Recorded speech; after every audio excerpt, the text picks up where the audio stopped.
I'm Craig, 29 years old. A family disappointment. That's not an exaggeration. It's something my father himself put on my shoulders. It happened on Thanksgiving Day, right when he handed me the bowl of gravy. He said it as if it were a joke, but the smirk on his face told me it wasn't. My mother laughed along, my brother grinned, and I sat there pretending nothing bothered me. I've been pretending for a long time. In my family, success had a very specific shape. My dad ran a financial firm. My mom was the kind of woman who judged people by the car they drove. And my older brother, Jason, was the golden boy who fit their mold perfectly. He got the $100,000 car for his 21st birthday. A glossy white BMW that my dad surprised him with in the driveway while I filmed the whole thing because Craig, you're good with phones. I was 19. Working 2 part-time jobs and driving a dented Civic with 1 working window. When I congratulated Jason, he threw his arm around me and said, "Don't worry, little bro. Maybe one day you'll get there." He meant it kindly, I think. But it still landed like a slap. Jason got everything. A fully paid condo downtown, a cushy job at dad's firm right after college, a $5,000 watch for graduation. Me, I didn't even get invited to the dinner they threw for him. Mom said it was more of a business networking thing and that I probably wouldn't fit in. That was the story of my life. Never fitting in, always standing just outside the frame. What made it worse was how subtle the digs became as I got older. When I dropped out of college to start my own business, they called it a phase. When that business failed, Dad sent me an article titled, "Why Most Startups Collapse Within 2 Years" with the caption, "Interesting read." Mom told people I was still figuring things out, which was her polite way of saying unemployed. At family gatherings, Jason would make these little comments like, "Hey, Craig, how's that next big idea coming along?" Followed by his girlfriend's giggle and a pitying glance from Mom. I learned to laugh it off because arguing never helped. It only confirmed their version of me: bitter, sensitive, unsuccessful. Still, I kept trying quietly while Jason posted photos from corporate retreats in Hawaii. I was coding in my apartment at 2 a.m. when Dad called to tell me I should come work for him for a few years and learn something real. I politely declined. He said, "Suit yourself," and hung up. I could hear the disappointment in his voice. Not even anger, just that quiet, condescending pity that hurt more than yelling ever could. The turning point started a few months before the Thanksgiving dinner that would change everything. I had been working on a small tech platform. Nothing fancy at first, just a tool to automate customer data for local businesses. It grew faster than I expected. Suddenly, investors were calling. I didn't tell my family, not because I wanted to hide it, but because I knew exactly how it would go. They'd either mock it or worse, act supportive while waiting for it to fail.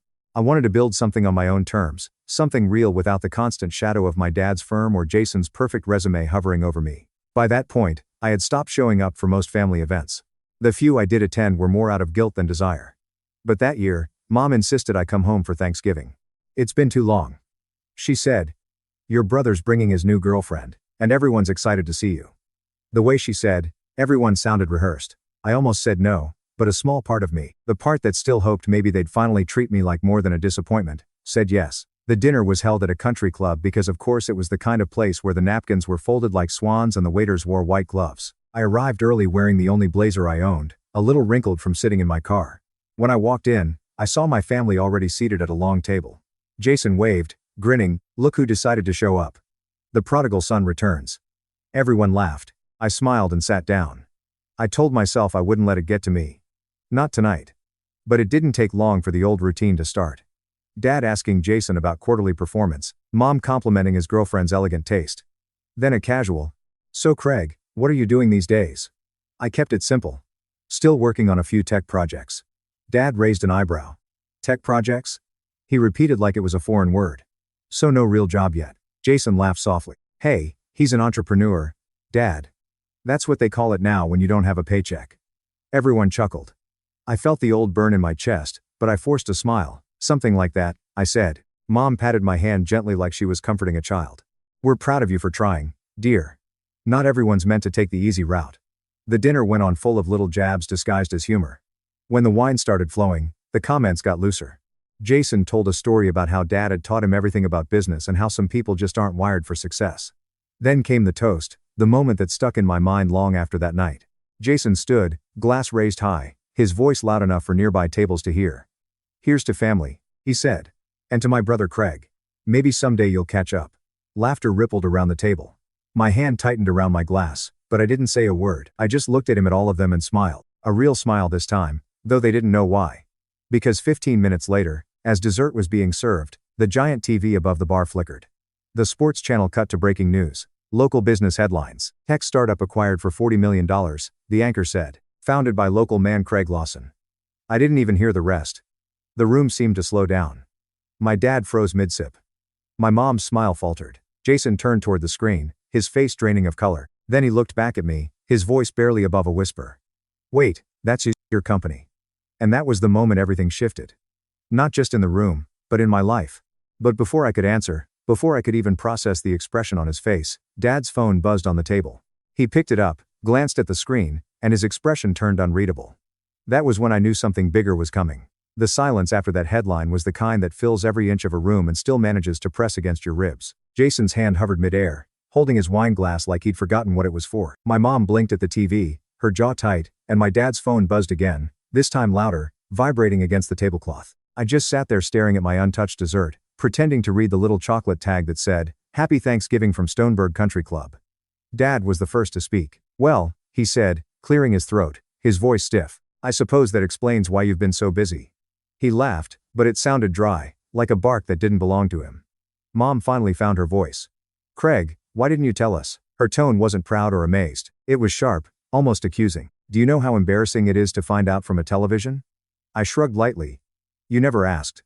Jason's girlfriend, Emma, blinked between us. "Wait," she said, pointing at the TV that was still looping the headline. "You're that Craig Lawson, the one who founded Circuit?" I nodded once. Jason still hadn't said anything. He was staring at me like he just realized I was speaking an entirely new language. "You built that," he finally muttered. "I thought you were still, freelancing, or something." "Yeah," I said, keeping my tone calm. "It started small, took a few years, but it worked out." Dad leaned back, his eyes narrow. "Worked out," he repeated, almost mocking. "So, you made a deal behind our backs and didn't think your family deserved to know." That stung. "It wasn't behind anyone's back," I said. "I just didn't think it mattered to you. You've all made it pretty clear on the black sheep." Mom gasped quietly, hand to her chest. "Oh, don't be dramatic, Craig. You've always taken things so personally." Jason finally found his footing. "This is unreal," he said, shaking his head with a small laugh. "So what now? Huh? You're the big shot. You going to rub it in our faces?" I looked at him at that smug half-smile, trying to mask whatever panic was bubbling underneath. "No," I said. "I was just here for dinner." But even as I said it, I could feel the room shift again. People at nearby tables were whispering. Someone even clapped me on the shoulder, congratulating me. Jason's expression hardened. Dad didn't like attention that wasn't directed at him, and Jason had inherited that same fragile pride. After that, the night became something else entirely. The table split into two worlds. Mom, Dad, and Jason on one side, tight-lipped and cold. Me on the other, trying to disappear into the linen napkin. They didn't even finish dessert. Dad signaled for the check early, muttering something about needing to discuss things privately. When we stepped outside, the chill hit like a wall. Dad turned to me by the valet stand. "We'll talk tomorrow," he said firmly. "At my office, in Sharp," I nodded, though I had no idea why I was agreeing. Jason just scoffed. "Can't wait to see how this goes," he muttered before getting into his car. That was the last thing anyone said to me that night. The next morning, I woke up to 23 missed calls. 12 from Dad, 8 from Mom, 3 from Jason. My phone buzzed again before I could even process it. "Dad," I answered. "Where are you?" His voice was clipped. "Home," I said. "You told me. 10. It's 9:30. Come now. We need to clear the air." When I arrived at the office, his assistant looked at me like I was a stranger trespassing. She handed me a visitor badge, something she'd never given Jason in his life, and directed me to the conference room. Dad was already inside, seated at the head of the table. Papers spread in front of him. "Sit," he said. I sat. He leaned back, studying me for a long moment. "You blindsided us, Craig. You realize that? Don't you?" "I didn't think I owed anyone an announcement," I said carefully. His jaw twitched. "You're still part of this family. Whether you like it or not, what you do reflects on us. People are calling clients, colleagues, friends, asking why we didn't mention we had a son in tech. Do you know how that makes me look?" That word look summed him up perfectly. My father cared more about appearances than truth. Always had. "I didn't build the company for appearances," I said. "It's not about you." His eyes went cold. "Everything you do is about me. You carry my name, my reputation. You wouldn't even have the brains for that company if I hadn't paid for your education." I bit back a response. I'd paid my student loans myself after dropping out. He'd cut me off the second I left college, but arguing that now would just prove his point. In his mind, I was still the ungrateful kid. He slid a folder across the table. I spoke to some people, he said. We could bring you under the firm's umbrella, merge your work with ours. It would make sense. We can position it as a family success story. I stared at the folder. You want to take credit? I said flatly. He frowned. Don't be childish. It's business. You could use guidance managing that kind of money. Let us help. By us, he meant him. I stood slowly. Thanks, but I'm good on my own. His voice sharpened. Don't be foolish, Craig. I can help you avoid the kind of mistakes you're known for. I froze. Mistakes. He sighed like he pitied me. Your track record isn't exactly spotless. You've had failures. You lack discipline. Jason's got the right mindset. He could be a real asset to your company. There it was the pitch. You want Jason involved? I said. I want this family united. He corrected, which meant the same thing. I left before I said something I'd regret. That night, Mom called. Her voice was sugar over vinegar. Honey, your father just wants what's best. He's worried you're in over your head.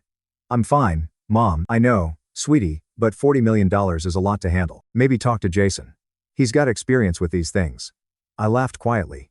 You mean Dad handles everything for him? She sighed. Craig, you always assume the worst, but I wasn't assuming. I'd lived it. Every time Jason stumbled, Dad cleaned it up. When Jason lost $60,000 in bad investments, Dad called it a learning opportunity. When I missed one rent payment years ago, Dad called it proof you're not responsible. For the next week, my phone wouldn't stop ringing. Jason sent me a long text about joining forces and doing something big together. I ignored it. Then came the dinner invite from Mom just to talk things through. Against my better judgment, I went. Dinner was at their house. The same one filled with pictures of Jason's graduation, Jason's awards, Jason shaking hands with Dad's business partners. There was exactly one photo of me shoved on a side table half cropped out of a family shot. Jason greeted me with a wide smile that didn't reach his eyes. Hey man, look at you, Mr. Big Deal. He clapped my shoulder a little too hard. Hey, I said, sitting down. Dad didn't waste time. Your brother's got a proposal, he said. Jason leaned forward. So, here's the idea. You've got the tech. I've got the connections. We can scale this thing tenfold. I bring in clients, investors, infrastructure. You handle the product. Equal partners. I blinked. Equal. He nodded. Earnestly. 50-50. Dad nodded approvingly like it was already decided. It's a win-win. You get stability. He gets exposure. Everyone benefits. I stared at both of them. You realize my company was just acquired. There's no partnership to offer. Jason smirked. Come on, man. Don't play coy. You'll start another one, right? You've got talent and we can back you this time properly. Mom placed her hand on mine. Craig, think about it. Family should help each other. I looked at their faces, hopeful, expectant, greedy. It wasn't about family. It was about control. They couldn't stand that I'd done something without them. I stood. Thanks for dinner, I said. Mom's smile faltered. Craig, I'm glad you're proud, I said, but I don't need managing partners or mentors or help. Dad's voice hardened. You're making a mistake. Maybe, I said, grabbing my coat. But it'll be my mistake. I left before they could stop me. That should have been the end of it, but of course, it wasn't. Over the next few days, Dad started calling people he knew in tech and finance circles, checking in, offering advice, clarifying details. It didn't take long before a few of my old contacts told me he'd been introducing himself as a key backer of my company. When I confronted him, he brushed it off. I'm just helping establish credibility, he said. Then Jason posted on LinkedIn a long self-congratulatory post about learning from family success stories. It included a picture of us at Thanksgiving and a caption that read, "Proud of my brother for carrying the Lawson name into tech innovation. Excited for what's next together." We weren't working together. Not even close. But he was already telling people we were. That's when I realized they weren't just trying to share the spotlight. They were trying to take it. And I knew exactly what I had to do next. But before I could act, something happened that changed everything. Something that showed me just how far they were willing to go to drag me back under their control. The betrayal didn't come as a sudden explosion. It came like a slow leak, quiet at first, almost invisible. But by the time I noticed, the damage was already spreading. It started with an email I wasn't supposed to see. I was sitting in a small cafe downtown, laptop open, headphones on, working through a round of post-acquisition logistics for my company when I got a message from my bank. At first, I thought it was a standard verification alert, but then I saw the subject line, "Request for account authorization, pending approval." The request came from Lawson Financial Group, my father's firm. They'd submitted a request to gain temporary financial oversight on my business accounts under the pretense of family trust management. It was flagged as suspicious because obviously I hadn't authorized anything. I froze. My coffee went cold while I reread the message 5 times, hoping I was misunderstanding it. I wasn't. The document attached even had my father's digital signature and a note that said Craig Lawson, beneficiary oversight under Family Fiduciary Authority. Beneficiary. The word made my stomach turn. They were trying to legally classify my company earnings under the Lawson Family Trust, the one I'd been excluded from years ago. It wasn't just overreach. It was a full-on attempt to seize control. I called my father immediately. He picked up on the second ring, his tone as calm as ever. Craig, good timing. I was about to call you. What is this? I asked, my voice shaking. You try to access my business accounts. He sighed like I was overreacting. You're misinterpreting things. It's a standard oversight process. We're trying to help you manage your assets responsibly. I didn't ask for help, Craig. He said sharply. $40 million isn't a toy. You're young, impulsive, and inexperienced. If you make one bad investment, it all disappears. We're just protecting what's ours. What's yours? I repeated slowly. He hesitated for just half a second, enough to tell me he knew what he'd said. You're part of this family, he said finally. That means you represent the Lawson legacy. The company's success reflects on us. It doesn't belong to you. I said. You wouldn't even be here without us. That was it. I hung up before I said something that would burn every bridge left. But it didn't stop there. Over the next few days, weird things started happening. My accountant called, confused, asking why there were duplicate inquiries on my tax documents. My lawyer mentioned that someone had tried to request information about my non-disclosure agreements from the acquisition firm. Someone else, anonymous, had even contacted one of the venture capital groups I'd worked with, asking if I'd ever mishandled funds. The pattern was obvious. My father and brother were trying to dig their way in through back channels, probably hoping to find something they could use as leverage. It all came to a head a week later when I got invited to what I thought was a networking brunch at a hotel downtown. The email looked legitimate, signed by one of Dad's old business acquaintances, a man named Richard Bennett. I almost declined, but curiosity got the better of me. I should have trusted my gut. When I arrived, I spotted them immediately. Dad, Mom, Jason, and Richard all seated at a private table in the corner. The moment I saw my father's expression, that smug half-smile, I knew I'd walked into a setup. Craig. Dad said, standing to greet me like this was some family reunion. Glad you could make it. What's going on? I asked, scanning their faces. Sit down, son, he said. We need to clear the air. Richard smiled politely, but he looked uncomfortable. Jason leaned back in his chair, arms crossed, smirking. Mom reached for my hand. Please, Craig, just listen. Dad started with a speech that sounded rehearsed. We all made mistakes in how this was handled, but we have an opportunity to set things right to work as a family. Richard here has been advising us on how to structure a joint trust. You'd maintain control over your company earnings, of course, but under family oversight. It's cleaner that way. I felt my pulse spike. You mean you'd control it? Dad shook his head, smiling thinly. Not control guide. You'd still be the face of it. Jason would just manage the financial aspects. He's good at that. Jason grinned. It's just numbers, bro. You focus on the tech. I'll handle the boring stuff. I looked at Richard and you're helping them with this. He shifted uncomfortably. Your father presented it as a family consensus. I assumed you were aware. My voice dropped. I wasn't. Dad's tone hardened. Don't be naive, Craig. You're in over your head. You don't understand how these things work. Mom chimed in softly. Honey, your father's just trying to protect you. You've always been so independent, but independence doesn't mean isolation. Jason chuckled under his breath. Yeah, man. Don't make this harder than it has to be. That's when something in me snapped. Not loudly, not dramatically, just quietly enough that I felt it in my bones. I stood up slowly. You really think you can just take what I built because it makes you uncomfortable that it's mine? Dad's face tightened. Watch your tone. No, I said, finally meeting his eyes. For once, you watch yours. The air went heavy. Mom looked like she might cry. Jason rolled his eyes. I'm not signing anything, I said. And if you try to touch my accounts again, I'll make it public. Dad scoffed. Don't threaten me, boy. You wouldn't dare embarrass this family. Maybe you're right, I said. Maybe I won't have to. I left. But even as I walked out, I could feel Jason's glare on my back like a warning.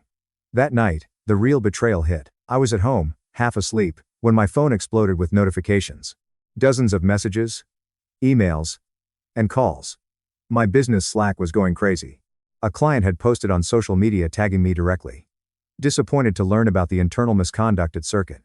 Hope this isn't true, Craig. My stomach dropped. I opened my laptop and saw it. A leaked document thread online, supposedly exposing how I'd falsified company data before the acquisition. The files were doctored, but they looked real. Internal memos, spreadsheets, even fake email chains. Whoever did it knew exactly what they were doing. My phone buzzed again. It was my head of operations, Maya, calling in a panic. Craig, what's going on? Investors are asking for statements. I don't know, I said, already pulling up the documents, but someone's trying to take us down. Within an hour, I traced the first leak to an IP address, one linked to Lawson Financial Group. I sat there in my dark apartment, staring at the glow of the screen, feeling the kind of cold that comes from betrayal you can't quite process yet. My own family had sabotaged me. Not just embarrassed me, trying to destroy everything I built. I confronted them the next morning, walked straight into my father's office without knocking. He didn't even look surprised. You went too far, I said. He looked up from his desk, unbothered. Careful what you accuse people of. You leak fake documents. You tried to ruin me. I protected our name, he said flatly. People talk, Craig. They ask questions. You're not prepared for that kind of scrutiny. I simply redirected the narrative. Jason leaned against the doorway, arms crossed. Relax, man. No one believes that stuff. Then why do it? I demanded. He smirked. Because you needed a reminder. You don't get to cut us out. Not after everything we've done for you. Everything they'd done for me. The irony burned. I didn't shout. I didn't threaten. I just looked at both of them and said, "You've made a mistake you can't undo." Dad's eyes narrowed. Is that a threat? No, I said, my voice calm. It's a promise. I walked out without another word. But later that week, something else happened. Something that made my father's betrayal look almost small in comparison. A letter arrived at my door. No name, no return address. Inside was a printed email thread between Jason and one of my acquisition partners. The message was short but devastating. Hey, appreciate your time earlier. Just to confirm, the offer still stands. We'd be willing to negotiate directly if Craig steps back. Family would make a much better public face for Circuit. We can handle the optics quietly. It was signed. Jason Lawson. That was the moment the last bit of doubt left me. They weren't just trying to share my success. They wanted to take it. And if they thought I'd just let that happen, they hadn't learned a thing about me. I didn't sleep that night. I couldn't. The letter sat on my desk like a quiet confession. Those printed words burned into my brain. Family would make a much better public face for Circuit. Jason's name at the bottom looked almost smug on the page, as if he'd signed it with pride. I must have reread it 50 times, each time feeling another part of me crack. My brother, the same brother I'd once shared bunk beds with. The same brother who'd promised when we were kids that we'd always have each other's backs. He'd sold me out, not for survival, not even for necessity, but for the spotlight. By morning, my phone was a battlefield. Investors were jittery. Partners were confused and the acquisition team had suspended all press communications until they resolved internal inconsistencies. I was suddenly radioactive. The story my father's firm had helped circulate that I'd faked data had spread further than I realized. Even though it was false, the doubt was enough to make people hesitate. And that's all it takes in business. One pause, one whisper, one rumor. Maya called again around noon. Her voice was shaky but calm. Craig, I just came from a meeting with the PR firm. They said your father's office called them, offering to handle crisis management for Circuit Tech under the family name. I laughed, but it came out hollow. Of course, they did. She hesitated. Are you okay? I stared at the wall. Not really. After we hung up, I just sat there, blinds half closed, sunlight cutting across my desk, my laptop humming quietly. It's strange how silence can feel heavier than shouting. I'd built my company from nothing. Fought through years of failure, loneliness, doubt, but I'd never expected the final blow to come from my own blood. Over the next week, things spiraled faster. My acquisition deal was put on temporary review. Some investors pulled out. Clients began pausing projects. The media had latched onto the drama like vultures. Headlines read, "Family feud at the heart of $40 million tech deal," and Lawson Dynasty rift spills into business world. Every time I opened my phone, I saw Jason's face, smiling in photos, being quoted as a close family advisor. He was giving interviews, spinning a version of events that made me look reckless and impulsive. Craig's brilliant, he'd say, but creative minds sometimes need grounding. We're just trying to guide him. He was painting me as a genius in need of supervision. Not independent, but unstable. Mom called every night, alternating between guilt and manipulation. Honey, please just talk to your brother. He didn't mean to hurt you. He forged my name on documents. Mom, your father said it was just a misunderstanding. You know how paperwork can get. Paperwork doesn't send fake emails to investors, I said quietly. She sighed, her tone softening. You've always been so sensitive. This isn't worth losing your family over. But that was the thing. I hadn't lost my family, they'd lost me. Then came the lowest blow. I was walking to my car one evening after a long day of damage control when I noticed a reporter waiting by the curb. He looked nervous, almost sympathetic. Mr. Lawson, he said, holding out his phone like it might bite him. Off the record, you should know your brother's firm is preparing a statement. Something about reclaiming oversight of your assets due to mental health concerns. I froze. What did you just say? He swallowed. They're implying you're not fit to manage your company post-sale. That the stress has caused instability. For a second, I thought he was joking, but his expression was dead serious. By the time I got home, it was already out. The statement wasn't directly from my family. It was anonymous sources close to Lawson Financial Group, but it was clear who had written it. It claimed that I had been under significant strain, that my erratic decisions had raised questions about my capacity to manage long-term business affairs. It was calculated, designed not to destroy me outright, but to make people second-guess me. That's worse. The next day, the acquisition company froze the final payment transfer pending an independent review. I suddenly had millions locked behind bureaucracy and no access to most of it. The irony? The only people I could technically appeal through the chain of authority were part of the same old boys network my father ran. Jason even had the nerve to call me. "Hey man," he said casually as if nothing had happened. "You're blowing this out of proportion. You should have just worked with us. None of this would have happened. You forged my name, spread lies. And now you're questioning my sanity," I said quietly.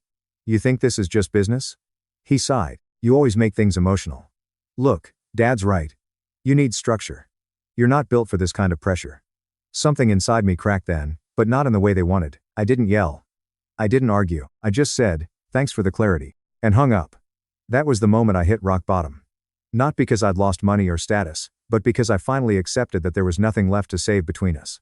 The illusion of family was dead. I disappeared for a while after that. Stopped answering calls. Stopped showing up to meetings. I rented a small cabin 2 hours outside the city. No Wi-Fi, no reporters, no noise. Just me, my laptop, and the weight of everything I'd built slipping through my fingers. The first few days were numb. I'd wake up late, stare at the ceiling, make coffee, and sit on the porch watching the same pair of birds hop along the fence. There was something calming about the stillness, even if it felt undeserved. But beneath that quiet, something else was forming. Not anger, not revenge yet, but focus. The kind that comes when there's nothing left to lose. I started piecing things together, mapping out every move my father and Jason had made, who they contacted, what strings they'd pulled, where the fake documents had originated. I still had connections in tech and cybersecurity, people who owed me favors. I reached out quietly under the radar. One night while going through encrypted email logs, I found something, a clue I hadn't noticed before. The forged oversight documents that had been submitted to the bank, they hadn't come directly from Lawson Financial Group servers. They'd been routed through a smaller shell company recently incorporated under a different name. The owner, a consultant who'd once worked for my father's firm. I sat back in my chair, the pieces clicking into place. They'd built a front, a legal buffer to distance themselves from what they were doing, and they thought I'd never find it. The next morning, I drove back into the city. My first stop was my lawyer's office. He'd been handling my side quietly, but even he looked uneasy. "Craig," he said, "I need to be honest with you. Your father's influence is substantial. If we push too hard publicly, this could get ugly fast." "I'm not scared of ugly," I said. "I just want the truth." He nodded slowly. "Then you'll need proof. Real proof." "I'll get it." Over the next few weeks, I worked in silence. No social media, no public statements. I let them think they'd broken me. Meanwhile, I was collecting digital fingerprints, tracing money transfers, building a trail of evidence so clean it could cut glass. But it wasn't just about the company anymore. It was about reclaiming my name, my autonomy, my dignity. One night, I was in that same cabin surrounded by printouts when my phone buzzed. A message from an unknown number. "You shouldn't have gone digging, Craig. Some things are better left buried." No signature, but I didn't need one. I looked at the screen for a long time, then turned it off and set it face down on the table. For the first time in months, I felt something sharp in my chest. Not fear, but resolve. Because now it wasn't just business. It was war. And the people who had once called me the family disappointment had no idea how much damage disappointment could do once it stopped caring about their approval. It's funny how rock bottom sharpens you when you've lost everything. Reputation, trust, family, what's left is clarity. Cold, ruthless clarity. I didn't rush my comeback. I wanted it to burn slow, quiet, deliberate. The way a fuse crawls before it reaches the dynamite. The first thing I did was rebuild my footing. I didn't try to fight the headlines or argue online. I'd learned something from watching my father operate. People forget noise, but remember proof, so I started with what I could control. I called Maya. She sounded hesitant at first, probably wondering if I was about to announce I was quitting. "Craig, it's been weeks. How are you?" "I'm fine," I said, though that was a stretch. "Listen, I need your help with something." Off the record, there was a pause. "Then I'm listening." Over the next hour, I laid everything out. The fake financial oversight requests, the shell company tied to my father, the leaked emails, Jason's attempt to negotiate behind my back. I didn't tell her about the anonymous text. Not yet. Maya was quiet for a long time. Then she said something that stuck with me. They made one mistake. What's that? They underestimated you. That single line flipped a switch in me. We started small, reclaiming control over what they'd taken. Maya reached out to key clients one by one under the radar, assuring them the allegations were being investigated. I hired an independent auditor to verify every shred of Circuit's financial history. Within a week, the auditor's report came back. Everything was clean, no data manipulation, no fraud, nothing but excellence. That gave us leverage. Not enough to restore the acquisition yet, but enough to plant doubt about my father's concerns. Next, I met with an old friend, Tomas, a cybersecurity expert I'd helped years ago when his startup almost collapsed. He owed me one. When I told him about the forged documents and the shell company, he grinned. You want me to find who really did it? I want you to make it undeniable.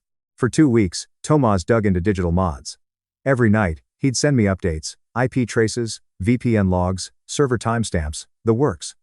It was a ghost hunt until one night he called me, excitement in his voice. Got something? You're going to like this. He'd traced the origin of the forged documents to a laptop registered under Lawson Financial's network, specifically Jason's credentials. But here's where it got interesting. The files were uploaded from a remote connection during business hours when Jason was supposedly offsite meeting clients, meaning he tried to cover his tracks by bouncing through the firm's proxy, but Tomas had pieced it back together. It was enough, not to take them down yet, but enough to start planning how. Meanwhile, something else started to happen. The narrative began shifting.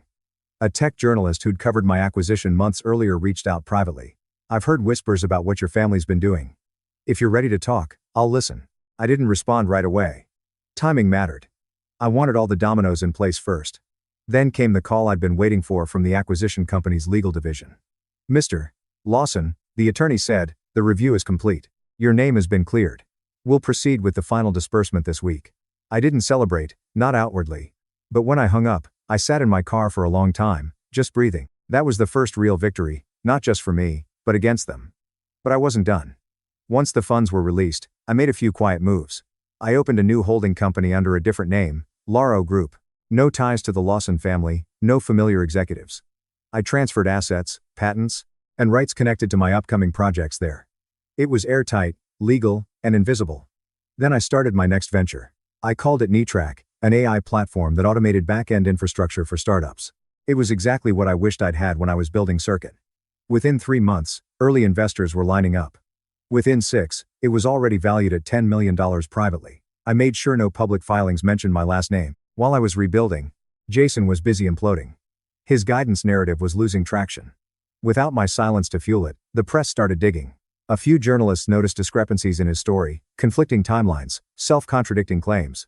Then one outlet published a piece highlighting possible misconduct within Lawson Financial's PR outreach related to my defamation. I didn't even have to do anything. Their own arrogance was eating them alive. Still, I wanted more than vindication. I wanted distance. So I moved, sold my apartment, and bought a penthouse downtown under Laro Group. Floor-to-ceiling windows, minimalist furniture, silence that felt earned, not empty. I poured myself into NeTrack, working late nights, refining systems, mentoring new developers. I found purpose again, not in proving anyone wrong, but in building something that wasn't tainted by their shadow. And yet, as my success grew, so did their desperation. Mom started leaving voicemails. First gentle, then pleading, Craig, please call your father. He's worried about you. Worried about me. The irony made me laugh. Then Jason texted me out of nowhere. We should talk. Things are getting messy here. I ignored it. 2 days later, I got an email from one of Dad's old business rivals, a man named Leonard Price. He congratulated me on NeTrack and attached a short note. I've heard what your family tried to do. If you ever need leverage, let's just say I have a few old skeletons from your father's closet that might interest you. I didn't respond to that either, but I saved the email. Not because I wanted revenge. Not yet, but because it was proof that the tide had turned. For the first time, people weren't looking at me as the disappointment. They were looking at me as the wild card, the one who broke free. I even started getting invitations, tech conferences, speaking events, interviews. I declined most, but eventually I said yes to one, a private leadership summit hosted at the same country club where my family's Thanksgiving dinner had taken place. The irony was poetic. When I walked into that room months later, I wasn't the outcast with the wrinkled blazer. I was the keynote speaker. They introduced me as Craig Lawson, founder of Circuit and CEO of NeTrack. I didn't correct them about the last name. Not yet. The speech went perfectly. I talked about resilience, innovation, and what it means to build something when no one believes in you. But halfway through, I caught movement near the back, a familiar face. Jason standing by the door, arms folded, pretending to be casual. Our eyes met for a second. He smiled, that same fake, confident smile I'd grown up with. But there was something different this time. It wasn't arrogance. It was discomfort. After the speech, he cornered me near the bar. "Didn't know you'd be here," he said, trying to sound light. "Guess you didn't check the guest list." He laughed awkwardly. "You've been busy. Netrack all over the news. Impressive stuff." I didn't reply. He shifted, his tone softening. "Look, things at Dad's firm. They're not great. He's under investigation. Some client losses. A few bad trades. He's not handling it well." I sipped my drink. "That's unfortunate." Jason's jaw tightened. "Come on. Man, you don't have to act like this. We're family, are we?" He exhaled, frustrated. "You can't seriously hold a grudge forever. You won. Isn't that enough?" I looked at him for a long moment, then said quietly, "You still think this was about winning?" He didn't answer. That night, I drove home in silence, city lights streaking past the windshield. I should have felt satisfied, vindicated even. But deep down, I knew this wasn't over. They hadn't learned anything. They hadn't apologized. They hadn't even acknowledged what they did. Still, life was finally stable. Netrack was booming, my reputation restored, and the acquisition funds safely under my control. The same people who once ignored me now wanted to partner with me. My name was quietly building weight in circles my father could never reach. And yet, there was still a part of me, that quiet, buried part that wanted closure. Not revenge, just truth laid bare. That chance came a month later when I received a call from a journalist who'd been investigating Lawson Financial for months. "Mr. Lawson," she said, "you might want to see something before it goes public." She sent me a file, dozens of internal documents, recordings, emails. It was everything. Illegal transfers, fake partnerships, manipulation of client funds, all of it pointing to my father's firm and Jason's involvement. I scrolled through the evidence, my heart pounding. For the first time, I realized I wasn't just holding proof of their betrayal. I was holding power, and I knew exactly how to use it. But before I did, I wanted to see just how far they'd fall on their own. So, I waited silently as the walls began to close in on the Lawson empire. It started with whispers, then audits, then finally something that even my father couldn't buy his way out of, a federal investigation. When the investigation into Lawson Financial became public, I didn't have to lift a finger. News outlets that once ignored me were now plastering headlines across every feed. Lawson Financial under federal scrutiny for fraudulent activity. It was almost poetic. The same machine that had once chewed up my name was now turning on my father's empire. But I wasn't celebrating. Not yet. I'd learned to wait to let people show how desperate they could get before the final push. Within a week, Jason called me. I let it ring twice before answering. "Craig," his voice cracked slightly. "You've seen the news." "I have." He exhaled shakily. "They're saying we doctored documents, that we falsified financials. You know that's not true." "Oh, I do," I said calmly. "I know exactly who falsified documents." There was silence. Then a nervous laugh. "Okay, look, I made mistakes, but I didn't do that. It was Dad's idea. He said we had to protect the family name. I was just following orders." Jason always reverted to that. The obedient son defense convenient when things got messy.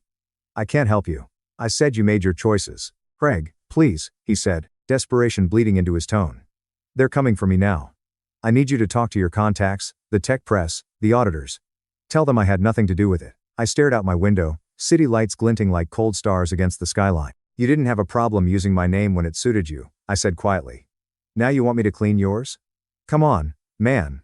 You're not really going to just watch me go down." "I'm not watching," I said. "I'm remembering." I hung up, but I wasn't done. His panic gave me something I'd been waiting for. Timing. If Jason was breaking, that meant Dad was cornered. And when men like my father feel cornered, they start making sloppy moves. Through Tomas, I learned the investigation had traced one of the shell company accounts to an offshore fund in Dad's name. The same one he'd used years ago to hide money during a market scandal. That account, Tomas discovered, was still active. Worse, it had recent transactions, including payments to the consultant who forged my documents. It was the missing piece. I met Tomas in a dim cafe that night. He slid a flash drive across the table.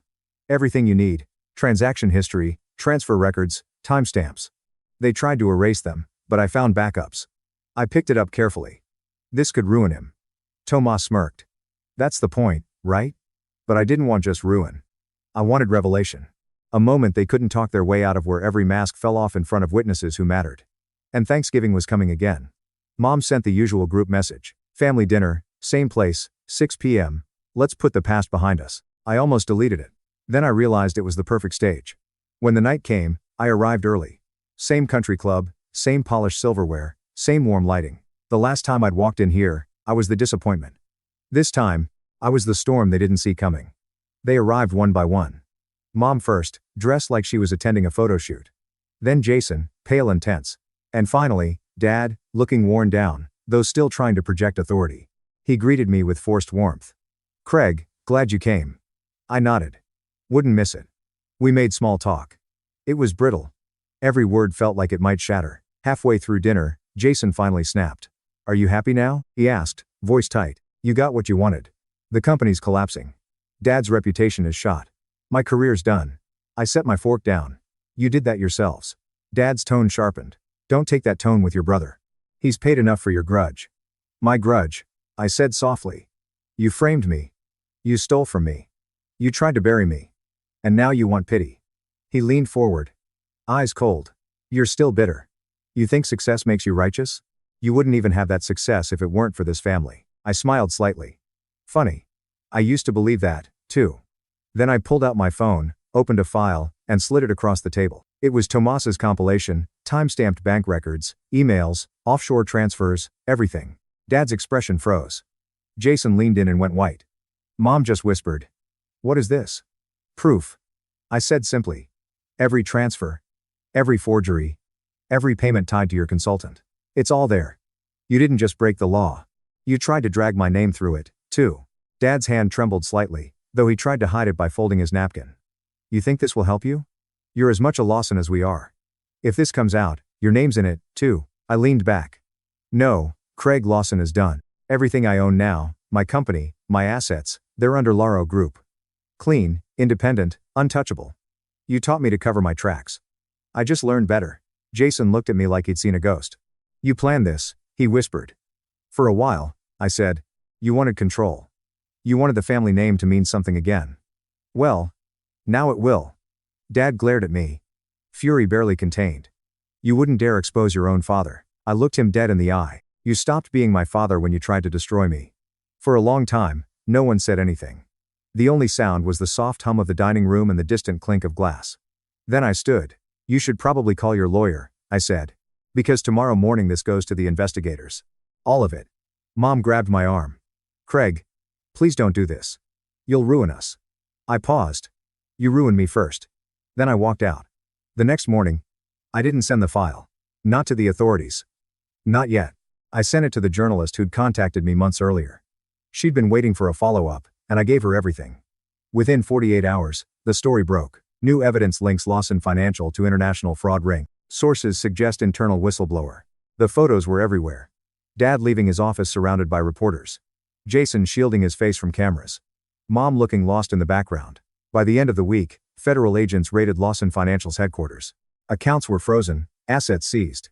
Jason was named as a cooperating witness, which told me he turned on Dad the second things got bad. Typical. I didn't make any public statement. I didn't need to.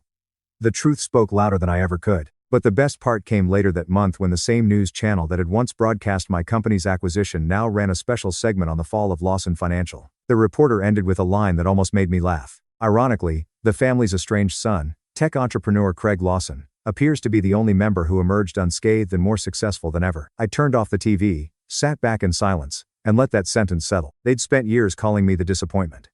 Now, I was the only thing left standing with a Lawson name, and the world finally knew why.